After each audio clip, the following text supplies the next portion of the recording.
Hi, welcome back to Wildcard FPL, your home for FPL content, and we've got 2 weeks to think about a potential wildcard. Some of us have already done it, some of us are holding out. Steve, the big news from you this week is you wildcarded. Did anything go well in your team? Did anything go badly? A lot of things went really well. It felt a lot better this side. There are no United players in it and there are no Chelsea players in it. And I think that's probably one of the main reasons that it felt so good. My two good, definitely Gahey. I brought him into my wildcard team. He was on the bench initially, but I just looked at Newcastle's fixture and I'm pretty sure that they would concede. And so I didn't feel comfortable having double Newcastle defence. So putting Gahey there, he was playing Forest. I felt pretty confident he'd do something. But he rewarded me not just for the clean sheet, but 3 bonus points as well. So 9 points. Really happy with that. My other good is Turner. I've now got Turner and Areola as my goalkeepers. And again, I just felt that Areola would concede. Turner, I felt maybe I'd get lucky and get some save points, but I've got better than that and got a clean sheet. He's now got a good run of fixtures, actually, Turner. So it's a very weird position to have two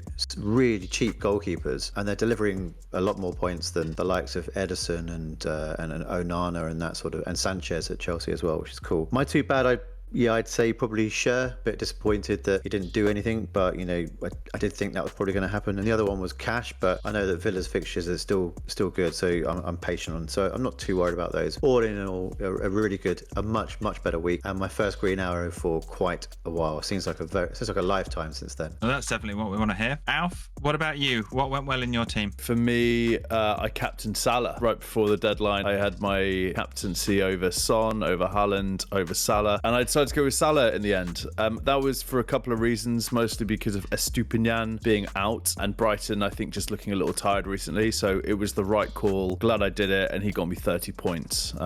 So fantastic stuff from Salah. And Udogie, for me, he got a clean sheet. It didn't get a attacking return, but I'll take the clean sheet and I'll take those 6 points. Lots of people have been selling him and taking them out of their teams, so I feel good about keeping him, and I feel good about the 6 points. Bad for me, it's going to be Son. He got 3 points in the end, which was a little bit disappointing. We were all kind of looking at this Luton fixture as well and getting excited about it for Spurs, and unfortunately Son didn't return. I don't see it as a long-term problem. He'll definitely be getting some more goals in the future, but just for that particular game, just a little bit disappointed. And then Bomo as well, he ended up getting another 2-pointer. I think he got one 1-pointer recently, and now he's had 2 2-pointers. Just thinking about the start to the season for Bomo, right now things aren't looking that good. So yeah, continuing with the poor form and disappointed in that sense as well. Yeah, absolutely. For my team, there wasn't much good to discern between. Obviously, Salah played very well, but I captained Son, so I'm actually going to say Son was good for me. I took the maybe rash decision of transferring out Haaland this week, which left my captaincy decisions a bit easier. I went with Son in the end, and he did get 3 points just by virtue of the clean sheet, so he brought home 6, which was better than Haaland's 4, so I'm giving that as a positive to Son. And then otherwise, I brought Watkins in to bolster my front line, and Watkins did get an assist, so good on Watkins. I'm glad he did some good work for me. Bad for me, 2 more Brentford players. They seem to be the bane of my life. I had a hard choice between keepers with Flecken and Areola. The decision in the end was taken out of my hands with Flecken being ill right before the game, so I had Areola in the end against Newcastle. Flecken 0 points, auto subbed onto the bench. Wissa is my other bad. I finally took the decision to bench Wissa after a run of poor form, and he ended up getting an assist, so it would have been better to play him over Alvarez or Mbomo in the end. But they're my 2 good and 2 bad. The big news this week, with people talking about wildcards now, is what to do with Haaland. 2 of us now, I think, have gone with an anti-Haaland squad, Steve and I, and John and Alf are resolutely holding on to him. Why is it a good move potentially to take Haaland out, and why it might be a good option to keep him? City's fixtures are not bad, but there are a lot of players who have really good fixtures elsewhere in the Prem. Do those points stack up to more than what Haaland's getting? Alf, have you got an opinion on Haaland in the near future? What do you think? I will be keeping Erling Haaland. I enjoy my weekends too much to not have him. He didn't have a good game against Arsenal. He got 0 XG against Arsenal.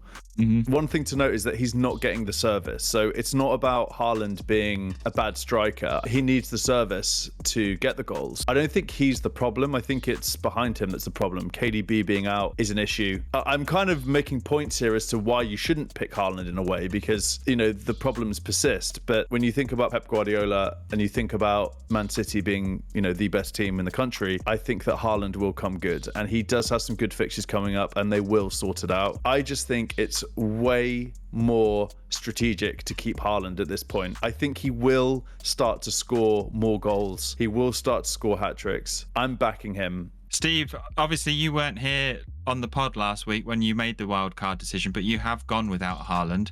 What's your sort of rationale behind that? What are you thinking on what Alf's saying with Haaland and his mega haul potential? You have to look at your team and your individual circumstance. If you are in the top 1 million, every week's a dream, why bother selling him? I'm 5 million, or at least I was. I can't just carry on doing the same old thing as everybody else. It doesn't make any sense. So you've got to start having a bit of fun with it and going, do you know what? Let's just do it. Let's just get rid of him and then see what kind of crazy team you can cobble together without having him there. I think all those points are true about Haaland. He's not an Henry, he's not a Ronaldo, he's not a Messi. He's not going to create stuff on his own. He can't do it. He's a finishing machine, and the finishing machine that he is plays in a chance creating machine. But for whatever reason, that in the last few weeks that's kind of not working as well. Kevin De Bruyne obviously brings an awful lot to that equation, and the through balls and the chances he creates really suits Haaland's style. I've got to start pressing different buttons and trying different things in order to get ahead. And like this weekend, my front line was Alvarez, Watkins and Darwin. I can't stand Darwin as a player. I think he's rubbish, but I've got to start doing things differently.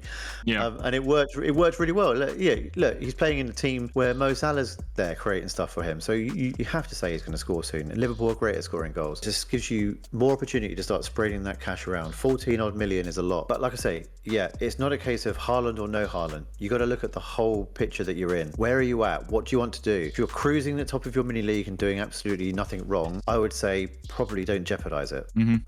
Selling Haaland is probably maybe even too risky. You've got to just go, where are you at in your mini league and where are you at in your overall ranking and what do you want to do? How do you want to play this game? And that's why I did it. Yeah, I will say one thing as well is that Rodri's coming back. The game against Arsenal, that midfield were working so hard because Rodri's not there. And I think that there's something to be said for that. Him coming back will be a big deal. The issue that I've got, because I have, as I said, I have Salah, Haaland and Son. So I'm super restricted. Like people are feeling the freedom of taking Haaland out and I'm jealous of that feeling because I'm super restricted. I'm having to look at players like Neto at Wolves, who's like a really decent FPLS actually. He's getting assists, but he's not a Saka, is he? He's not a James Maddison. I'm having to look at Palmer. He scored this penalty and now I'm like, oh, that might be the bargain I need because I have to try and think about these things to fit other players in. I have to really moneyball my team. That's what I'm having to do. But I feel like it's manageable and I'm now on like a bargain hunt because I'm wanting to keep Haaland. I'm okay with that. I'm kind of up for that challenge, but I can't look at Saka anymore. That's a problem. I have to think super out the box. So I'm excited.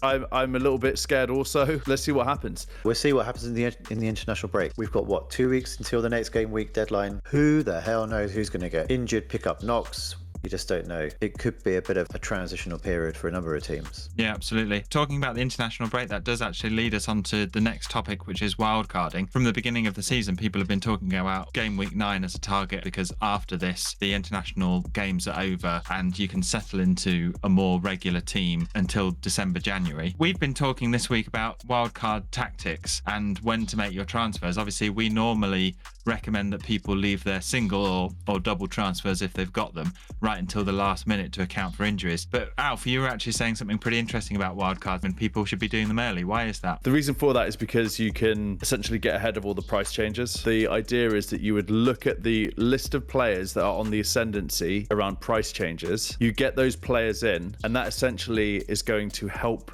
you with your team price for future game weeks. Yeah, so in essence, what you're saying is that by wildcarding, by unlocking those free transfers, you have until from when the previous game week closes to when the next one starts. You can make as many transfers as you want. And in that period, your players that you've brought in may go up in value and you're protected from last minute injuries or illnesses. For example, with the international break, you could be bringing these players in nice and safely in the knowledge that you've got them for if they're not injured. But if they are injured, you still have the freedom to take them out. And in that time, we know that managers make early transfers and they may go up in the time that you hold them. And then you're still not penalized by getting rid of them. Whereas another manager another time in the season, they bring a player in early, maybe their price goes up, maybe it goes down. But when they're injured, they're then having to take a -4 hit to get rid of that player again, or just they've bought them and they've put them straight on the bench. So yeah, that's something I haven't appreciated in the past as a FPL noob, but it does make a lot of sense. Steve just did it,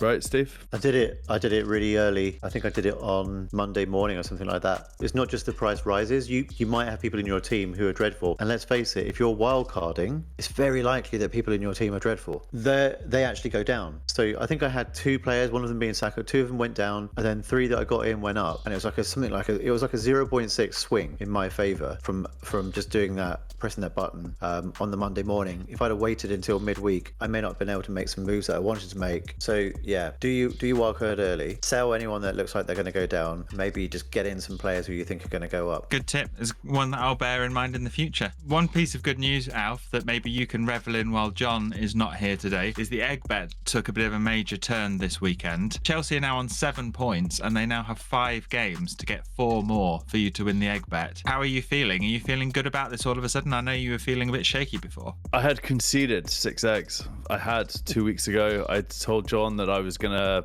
buy him 6 eggs and we'd agreed and everyone was happy. And I was okay with it. I was at peace. I was at peace with the world. I had taken the defeat on. I was happy with it. But now all of a sudden, Chelsea are back. They are back. Chelsea are back and the eggs are being taken off the table. So we, and when I say we, I'm talking about us, like me, you, me, Bear, and Steve. We need 4 more points, and then John will lose. Well, I mean, these were the 3 or 4 fixtures that were chalked up to be the easy ones. So I still think there's plenty of more time for Chelsea not to be back. But maybe after the Arsenal game, it'll all be sewn up. Who knows? When's the last game of the bet? The last game is Newcastle away on 25th of November. That will be the last game. They have so many games to play before then. Yeah, including Arsenal, Tottenham, City, and Newcastle. They got Brentford. Yeah, but you need 4. So you need Brentford and a draw from somewhere else. It's still on. It's still on, isn't it? It's still on. I think you're going to be going to St James's Park needing a draw. Yeah, you should both take a pack of eggs to St James's and transfer pitch side, I think. Maybe that's where the ceremony should be. Maybe we could get Shearer to hand the eggs to the winner or something. A gentlemanly handshake and a transfer of eggs, and we can put this whole Chelsea debacle behind us. But that's it for us this week. We've got 2 weeks of internationals to wait for. We're going to wait for injury news, and we're going to wait until 2 weeks' time when we get to see some football again. So we will see you then. If you haven't subscribed, make sure you hit the subscribe button. If you've got any questions about your wildcard that you want answering, hit us up in the comments below or on Twitter. As usual, our handles will be floating around on the screen somewhere. We'll be watching some internationals, and we'll be back to you soon. So cheers.